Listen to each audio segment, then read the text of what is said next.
Brain injury cases are caused by many types of accidents. It can be you can have a brain injury from a slip and fall and hit your head.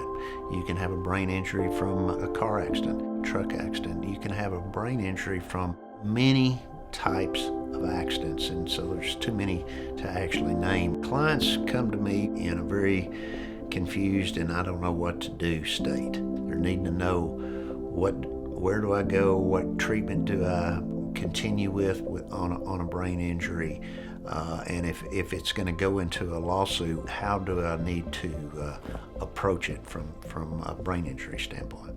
Brain injuries affect not only you, but they affect everyone around you. And so by that I mean they're going to affect your family because they're trying to interact with you and you're not the same person that you were before the accident. Brain injuries generally are permanent, okay, and so the consequences can be devastating. It generally means that you're not going to be able to carry on the normal functioning life activities that you did before. It probably means that you're not going to be able to work as you did before. So the consequences can be devastating, and you need to have good representation from somebody that knows how to prove up a brain injury case in a lawsuit. The type of damages for brain injury clients are compensatory damages to compensate them for what they've gone through, for pain and suffering, compensate them for their residual injury. That means how long it's going to last, how long they're going to have these effects on their body and on their mind. If they can't work anymore or can't do the same job that they used to be able to do, they're entitled to compensation for that. They're entitled to compensation for cost of their medical bills. I've handled brain injury cases for a good part of my practice.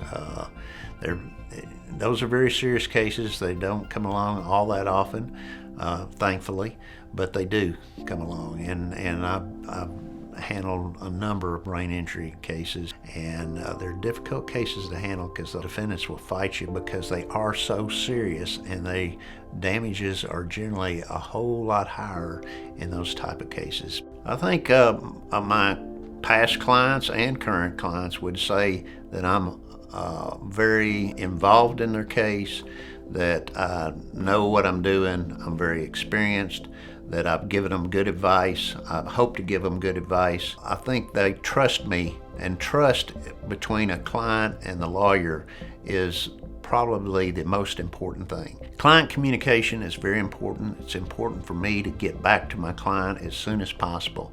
I try to get back to my client. If they call me that day, I'm trying to get back to them that day. Sometimes that's difficult because sometimes you're off in court or meetings or that sort of thing. But I am very mindful that a client, when they call me as their lawyer, they're wanting to know something. And when people want to know something, they're entitled to get an answer back as quickly as possible. So I'm going to try to get back to you, the client, as quickly as I can. I'm a small firm. I'm what we call a solo practitioner. I have assistants, but I'm the only lawyer in my firm. I've got other lawyers in the same building with me that I consult with, so it's not like that. It's just me. Sometimes I step next door and talk to another lawyer and say, hey, give me your advice about this. I feel like it's a real advantage to the client being a solo practitioner because I'm personally involved in their case step by step, all the way through from calling our office the very first time to taking your case to court.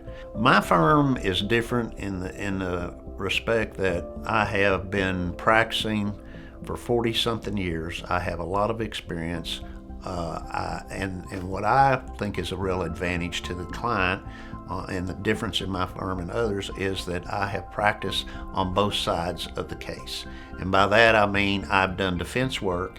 I now do plaintiff's work. I handle people cases. I don't represent companies. I don't represent insurance companies. I represent the people.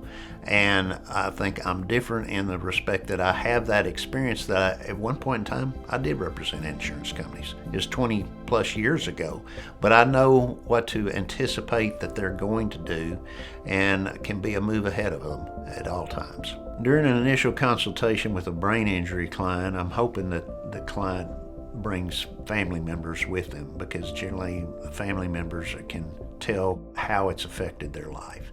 And sometimes a brain injury client doesn't even know how it's affected them. I want to know all the medical treatment you're receiving. I'm going to want to know about the type of accident you were involved in, or the type of product that you might have had an interaction with that had caused that brain injury. So those are the main things that we're going to be going over in an initial consultation.